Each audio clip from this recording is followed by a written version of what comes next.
আপনি হোয়াটসঅ্যাপ ব্যবহার করেন তো, অথবা টেলিগ্রাম, অথবা আরাত্তাই, মানে মেসেজিং অ্যাপস আপনি ব্যবহার করেন। ঠিক আপনার মতন সন্ত্রাসবাদীরাও এগুলোকে ব্যবহার করছে। এবং বলা যায় না যে আপনারই কোনো ডকুমেন্টস কিংবা আপনার পরিচিত কারোর ডকুমেন্টস নিয়ে তারা সিম তুলে আমাদের দেশের বাইরে থেকে এগুলি ব্যবহার করে আমাদের দেশের ভেতরেই অশান্তি ছড়ানোর চেষ্টা চালাচ্ছে। এমনটা হতেই পারে, হতে পারে থেকেও এমনটা হচ্ছে। একাধিক হোয়াটসঅ্যাপ নাম্বার কিংবা মেসেজিং যে নাম্বারগুলি আছে সেগুলি বেশিরভাগই আমাদের দেশের মানুষের ডকুমেন্টসে তোলা ভারতীয় সিম। আর সেই সিমগুলোর হোয়াটসঅ্যাপ ব্যবহার করছে বিদেশ থেকে বসে সন্ত্রাসবাদীরা। সে পাকিস্তানে বসে থাকতে পারে, সে জার্মানিতে বসে থাকতে পারে, সে বাংলাদেশে বসে থাকতে পারে। বাংলাদেশে তো প্রচুর রয়েছে যারা আমাদের দেশের সিম ব্যবহার করে বাংলাদেশে বসে হোয়াটসঅ্যাপ চালাচ্ছে, আর সেই হোয়াটসঅ্যাপগুলো চালিয়ে আমাদের দেশের সাধারণ মানুষকে বিভ্রান্ত করছে এবং ঝামেলা লাগানোর চেষ্টা চালাচ্ছে। আর সেটাকে আইডেন্টি করতে যথেষ্ট সমস্যায় পড়তে হচ্ছে আমাদের ভারতকে। ঠিক আপনারা কয়েকদিন আগে দেখেছিলেন যে কি অবস্থা হয়েছিল নেপালে।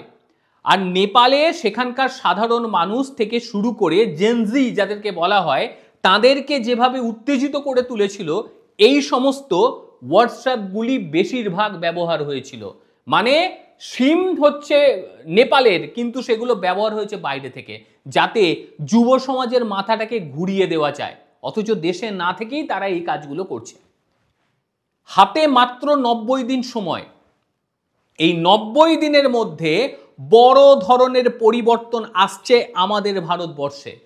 এবার থেকে এই হোয়াটসঅ্যাপ বলুন কিংবা টেলিগ্রাম বলুন বা আরাত্তাই বলুন, এগুলো আর এত সহজে ব্যবহার করা যাবে না।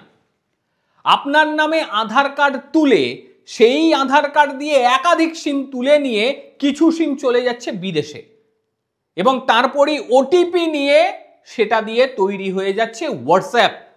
এটা হচ্ছে ভারতের নজরে পড়েছে বিষয়টি, আর তারপর থেকেই বিশেষ ব্যবস্থা গ্রহণ করে নিল ভারতবর্ষ। একেবারে হোয়াটসঅ্যাপকে জানিয়ে দেওয়া হয়েছে, টেলিগ্রামকে জানিয়ে দেওয়া হচ্ছে, বা যেগুলি মেসেজিং অ্যাপস রয়েছে সেইগুলোকে জানিয়ে দেওয়া হয়েছে 90 দিন হাতে সময় দেয়া হলো, পরিবর্তন করে নিন। এবার থেকে ওই এক জায়গায় ফোনের সিম আর এক জায়গায় হোয়াটসঅ্যাপ, এগুলি আর চলবে না। যে ফোনে আপনার সিম থাকবে সেই ফোনেই আপনি শুধুমাত্র হোয়াটসঅ্যাপ ব্যবহার করতে পারবেন। আগে হ্যাঁ, অনেকের এমনটা থাকে যে সিমগুলো পড়ে আছে অন্য কোনো ফোনে, আর আপনি হোয়াটসঅ্যাপ ব্যবহার করছেন অন্য কোনো ফোনেতে। এটা হচ্ছে, অনেকেই করে। আবার দেখবেন যে কিছু সিমের অস্তিত্বই নেই, কিন্তু হোয়াটসঅ্যাপটা যেহেতু লগইন হয়ে পড়ে আছে সেটা এখনো অবলীলাক্রমে চলছে। এবার থেকে এটা আর হবে না। 90 দিন পর ওই সমস্ত হোয়াটসঅ্যাপ পুরো মাত্রায় ডিঅ্যাক্টিভ হয়ে যাবে। হোয়াটসঅ্যাপ খালি বলাটা ভুল, মেসেজিং অ্যাপস এগুলো একেবারে ডিঅ্যাক্টিভ হয়ে যাবে, আর চলবে না। যে ফোনে সিম সেই ফোনেই তাকে চালাতে হবে, এটা বাধ্যতামূলক করা হয়েছে। ভারতীয় সিম নিয়ে আর বিদেশে হোয়াটসঅ্যাপ খোলা এবার থেকে ভুলে যেতে হবে, এটা আর করা যাবে না। কি উপায় নিয়েছে ভারতবর্ষ? ভারতবর্ষ যে উপায়টা গ্রহণ করেছে সেটা হলো সিম বিহাইন্ড করতে হবে। মানে অ্যাপস চালাতে গেলে সেইটা চালাতে হবে সিমকে রেখে। ওই সিম এক জায়গায়, আপনার হোয়াটসঅ্যাপ এক জায়গায়, এটা আর চলবে না। মূলত অ্যাপসগুলি কাজ করবে IMSI এর মাধ্যমে। এবারে IMSIটা কি জিনিস? এ হচ্ছে ইন্টারন্যাশনাল মোবাইল সাবস্ক্রাইবার আইডেন্টিটি। এটা ব্যাংকিং অ্যাপসগুলো ব্যবহার করে। এবার এই প্রযুক্তি নিয়ে আসতে হবে বলে দিয়েছে ভারত সরকার। যদি 90 দিনের মধ্যে এই মেসেজিং অ্যাপসগুলোতে ব্যবহার না করা হয়, ভারতে আর চলতে দেয়া হবে না। যথেষ্ট গুরুত্বপূর্ণ বিষয়, এটা আর চলতে দিতে হবে, এটা আর চললে হবে না। আপনারা বিভিন্ন ব্যাংকিং অ্যাপস ব্যবহার করেন, সেই অ্যাপসগুলো তখনই কার্যকারী হয় যখন আপনার রেজিস্ট্রেশন মোবাইল নাম্বার সেই ফোনটার ভেতরে অবস্থান করবে, তবেই সেই অ্যাপসগুলো কাজ করবে, নচেত করবে না। এই ক্ষেত্রেও এটাই হবে। এবার অনেকে বলবে যে দাদা আমি তো আমার পিসিতে লগ ইন করে রেখেছি। একদম, আমিও রেখেছি।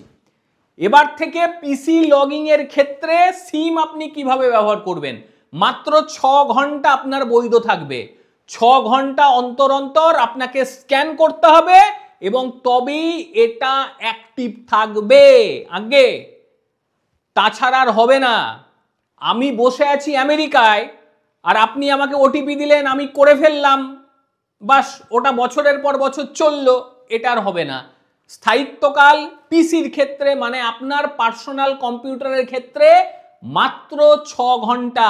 6 ঘন্টার পরে আবার হোয়াটসঅ্যাপ মোবাইল থেকে খুলবেন, স্ক্যান করবেন, তবে সেটা কার্যকর হবে, না তো আর কার্যকর হবে না।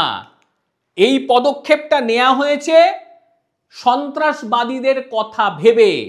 কারণ সন্ত্রাসবাদীরা যেভাবে আমাদের দেশের মানুষের বিভিন্ন আধার কার্ডকে সংগ্রহ করে বিভিন্ন জালিয়াতি করে সিম তুলে সেই সিম থেকে ওটিপি নিয়ে বাইরে থেকে হোয়াটসঅ্যাপ চালাচ্ছিল, এবং আমাদের দেশের জনগণ, কিছু মাথামোটা জনগণ তো আছে, তাদেরকে উৎসাহিত করছিল যে ভাই তোমরা এটা শুরু করো, এবং ভারতের আইডেন্টি করার ক্ষেত্রে যথেষ্ট সমস্যা হচ্ছিল। এবার এক ঝটকায় এই সিদ্ধান্তের পরে এগুলি পুরো মাত্রায় পরিবর্তিত হতে চলেছে। এমনকি মেসেজিং অ্যাপস যখন হলো, এইবার আপনি ধরে রাখুন আপনি যে সমস্ত অ্যাপস ব্যবহার করেন আপনার মনোরঞ্জনের জন্য, এবার সেইগুলোর ক্ষেত্রেও মোবাইল নাম্বার অ্যাক্টিভিটি ধীরে ধীরে আসবে, এটা না আসার নয়। আপনি যেভাবে হোয়াটসঅ্যাপ রাখছেন ঠিক একইভাবে ফেসবুক রাখবেন, একইভাবে টুইটার রাখবেন, একইভাবে ইউটিউব রাখবেন। এইবারে অদূর ভবিষ্যতে এইগুলো ব্যবহার করার ক্ষেত্রেও আপনার মোবাইল নাম্বার ম্যান্ডেটারি থাকতে হবে, অর্থাৎ যে ফোনে আপনি খুলছেন সেই ফোনের মধ্যেই আপনার রেজিস্টার মোবাইল নাম্বার রাখতে হবে। মানে এই যে যুদ্ধ চালানোর একটা বড় প্রক্রিয়া এই সমস্ত সন্ত্রাসবাদীরা নিয়েছিল, সেই সমস্ত সন্ত্রাসবাদীদের পরিকল্পনায় রীতিমতো ছাই ঢেলে দিল ভারতবর্ষ। আর এর ফলে নিমেষে চক্রান্তকারীদের পুরো পাঠ শেষ হয়ে গেল। আর এটা হওয়ার ফলে সাধারণ মানুষ বাঁচবে, সাধারণ মানুষ প্রতারণার হাত থেকে বাঁচবে। বিভিন্ন ব্যাংকিং সেক্টরেও এটা নিয়ে প্রচুর কি বলবো প্রতারণা হয়েছে, ডিজিটাল অ্যারেস্টের মতন বহু নোংরামি হয়েছে, বহু মানুষ তারা তাদের সর্বশান্ত হারিয়েছে এই সমস্ত কারণে। এবার আর সেগুলি হবে না। যে সমস্ত অ্যাপসগুলো ব্যবহার করে তারা সাধারণ মানুষের মাথা বিগড়াতো, তারা সাধারণ মানুষের সর্বস্ব লুট করত, এইগুলি এক ঝটকায় বন্ধ হয়ে যাবে। মাত্র হাতে সময় রয়েছে 90 দিন। আপনারও ফোনে হোয়াটসঅ্যাপ যদি চলে এবং সেই হোয়াটসঅ্যাপ যে নাম্বার দিয়ে চালাচ্ছেন সেই নাম্বারটা যদি আপনার ফোনে না থাকে, 90 দিন পরে আপনার হোয়াটসঅ্যাপটা বন্ধ হয়ে যাবে, আরাত্তাই বন্ধ হয়ে যাবে, টেলিগ্রাম বন্ধ হয়ে যাবে, সিগন্যাল বন্ধ হয়ে যাবে। কাজেই যারা এটা করছেন তারা এবার থেকে শুধরে যান। অহরহ এগুলোকে নিয়ে আর ছেলে খেলামু করা যাবে না। ভারতবর্ষ যে সিদ্ধান্ত নিয়েছে এই সিদ্ধান্তটাকে আপনারা ঠিক কি বলবেন অবশ্যই জানাবেন। প্রত্যেকে ভালো থাকবেন, সুস্থ থাকবেন। আবারও দেখা হবে অন্য কোনো দিন অন্য কোনো ভিডিওতে। ততক্ষণের জন্য নমস্কার, ভালো থাকবেন।